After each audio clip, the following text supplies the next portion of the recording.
In March 1965, 7 months ago, though it feels closer, the way certain events feel closer than their calendar date because they are still actively shaping the present, a group of people marched across the Edmund Pettus Bridge in Selma, Alabama.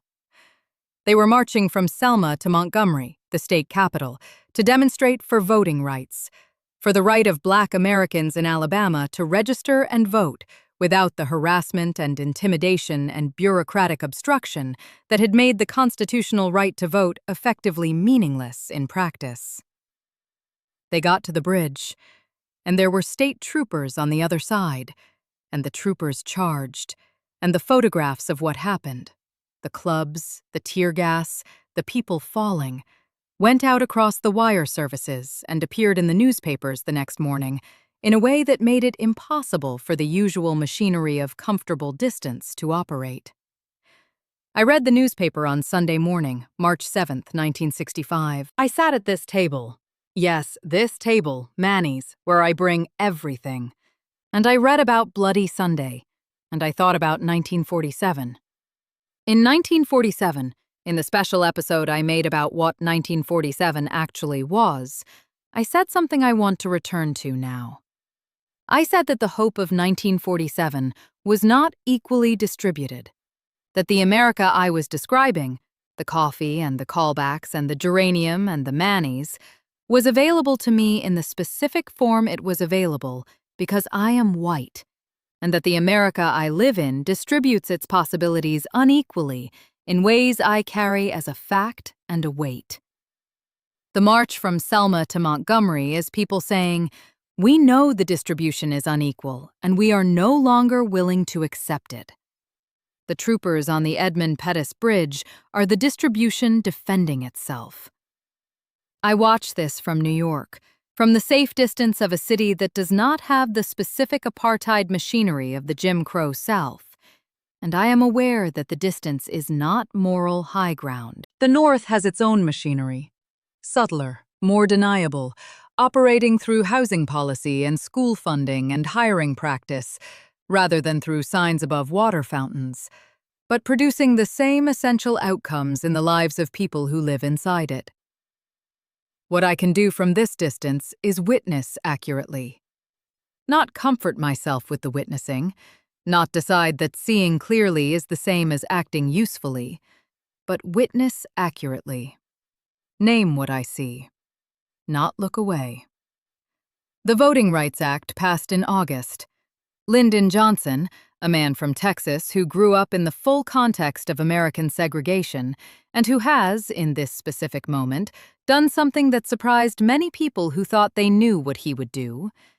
Lyndon Johnson signed the Voting Rights Act, and the systematic disenfranchisement of Black voters in the South became, at that moment, illegal in federal law. This does not mean it stopped. Laws and practice have always had a gap between them in American life, and the specific gap between the law and the practice of voting rights is a gap that people will spend the next several decades working, fighting, and sometimes dying to close.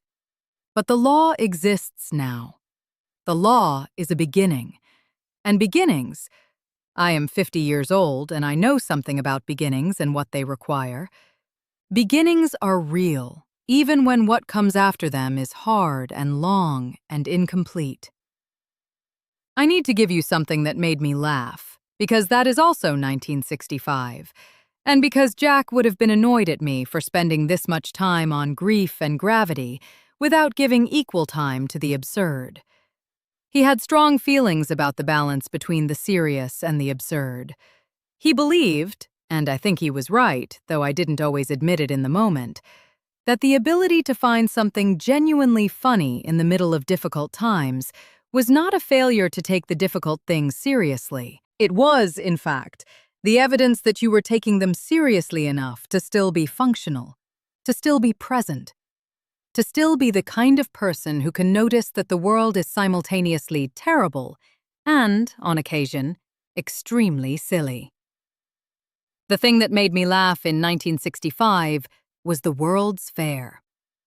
The 1964-65 World's Fair was in Flushing Meadows, in Queens, the same location as the 1939 World's Fair, which my mother took me to when I was 24, and which I remember as a vision of the future that was exactly wrong in almost every particular, and beautiful anyway. The 1964 version was also a vision of the future. The future it described was, everyone will live in futuristic suburbs with futuristic kitchen appliances and drive futuristic cars on futuristic highways to futuristic jobs where futuristic technology will do the difficult work and leave humans free to enjoy their futuristic leisure time. I went in April with Clara and Thomas. Clara was 7 years old and treated the futuristic exhibits with the absolute seriousness of a person who intends to verify all of the predictions personally. She took notes in a small notebook that Thomas had bought her specifically for this purpose. She asked very good questions. She approached the Futurama exhibit, which showed a diorama of the America of 1985, with the focused attention of someone taking the measure of a competing argument. The America of 1985, according to Futurama, moving sidewalks everywhere, automated highways where cars drive themselves, underwater hotels, cities on the ocean floor, farms in the desert, irrigated by technology. Everything clean, bright, rational, efficiently organized according to principles of maximum human flourishing. Clara looked at this for a long time. Then she turned to Thomas and said, "Where do people have arguments?" Thomas looked at her. He said, "What?" She said, "In all of this. All these clean houses and moving sidewalks. Where do people have arguments? Arguments have to happen somewhere." Thomas looked at me. I looked at Thomas. We both looked at our 7-year-old daughter, who had just asked the question that all utopian visions fail to answer. Thomas said, "That's an excellent question." Clara said, "I'm writing it down." She wrote it down. The future, as described by Futurama in 1964, has not materialized in its specifics. We do not have underwater hotels or ocean cities or fully automated highways. What we do have, instead, is a future that is messier and stranger, and in some ways worse, and in some ways far better than what the diorama predicted. Clara's question still stands. In 1965, women's hemlines are changing. I want to talk about this because I've been accused, in various contexts, of not noticing fashion, which is incorrect. I notice fashion. I simply refuse to organize my self-worth around it, which is a different thing. The miniskirt, credited variously to Mary Quant in London and to other designers with different theories of attribution, has arrived in 1965 with a decisiveness that suggests it was not so much designed as released, as though it had been accumulating somewhere, waiting for the precise cultural moment in which it would be both possible and necessary. And 1965 is that moment. I have a complicated relationship with this development. On the one hand, I spent my entire 20s and 30s in clothes that were constructed according to a principle I can only describe as the female body exists as a project requiring management. The girdle, the structured brassiere, the stockings with seams that had to be straight, the necklines calibrated to the millimeter, the shoes that began to damage my feet at Block 7. All of this existing in the service of a silhouette that someone had decided was the appropriate visual presentation of a woman in public space, and which required significant daily labor to produce and maintain. I made my peace with this, not because I agreed with the premise, but because the alternative was a different kind of labor, the labor of constant explanation and constant visibility as someone who was not conforming to the expected presentation, and I did not always have energy for that labor. On the other hand, there is something in the miniskirt, and I want to be precise about this because something is too vague. There is a specific assertion in the miniskirt. An assertion that the female body exists first for itself rather than for its public presentation. That comfort and freedom of movement are legitimate considerations when designing clothing, rather than luxuries to be occasionally permitted. This assertion is correct. The form it has taken in 1965 involves a great deal of exposed leg, which is not the form I personally would have chosen. I am 50 years old, and my legs, while serviceable, are not my primary mode of expression. But the assertion underneath the form is correct. When I think about the women of my generation, the ones who spent their 20s in girdles and their 30s watching younger women begin to question the requirement of girdles, I think about the specific quality of relief that comes when something you never articulated as a burden is lifted. When you didn't have words for it as a constraint, because it was simply the water you swam in, and then the water changes, and suddenly you can see what the water was. One more thing about the miniskirt. Last week I was at a coffee shop. Not this one, a different one, on a different avenue. I sometimes venture beyond my established geography. And I was sitting next to a woman in her early 20s who was wearing a miniskirt and reading a textbook on constitutional law. She had her feet up on the chair across from her. She was completely absorbed in the textbook. She had not organized her physical presentation around the consideration of how it would be received. I found this, I want to choose the right word. I found it correct. 50 is a different number from 40. 40, I told you in 1955, felt like having accumulated enough material to do the interesting work.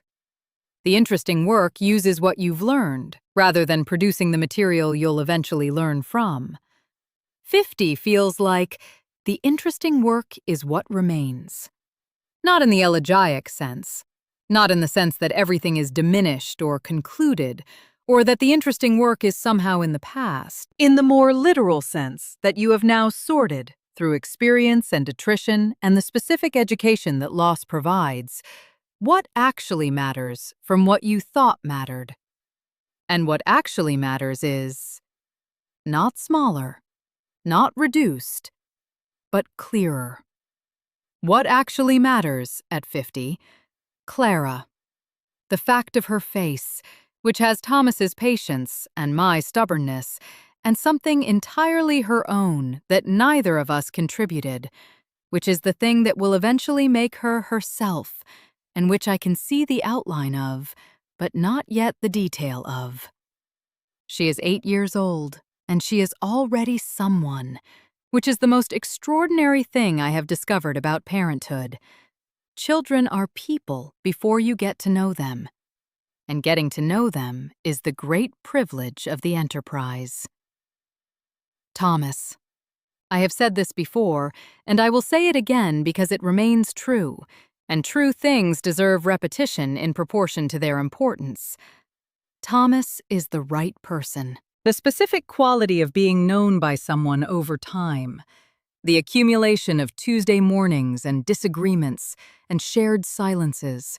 And the precise way he still, after 13 years, looks at me when he thinks I've said something particularly correct, as though the correctness still surprises him. This is the thing. This is the actual thing. Not the early version, which was the discovery. The later version, which is the knowledge. I prefer the knowledge, the work. Not the career, the work. The distinction matters. The career has had its shape, its arc, its seasons. The work is what the career was in service of, and the work is saying something true in a room and making someone feel the truth of it. I've done this from a stage and from a film set, and from a page and from a lectern, and from this table. The room changes. The saying doesn't. Jack is gone and I miss him every Tuesday. That is also what 50 means. The absence of specific people who were so present for so long that their absence has its own kind of presence, its own weight in the space where they used to be. He would have something to say about everything I've said today. I know what most of it would be. I'm saying it to you instead, because he's not here, and the conversation has to go somewhere. That is 1965, a decade that gave us the Beatles and the Blackout, and Selma and Dallas, and a Surgeon General's report that arrived for Jack 3 months too late. A decade that gave us the Voting Rights Act and the Miniskirt, and a 7-year-old girl who wanted to know where the people in the futuristic diorama had their arguments. A decade with Jack at the beginning, and not at the end. The world split in half somewhere in the middle of it. Not cleanly, not along any single line, along a dozen lines simultaneously.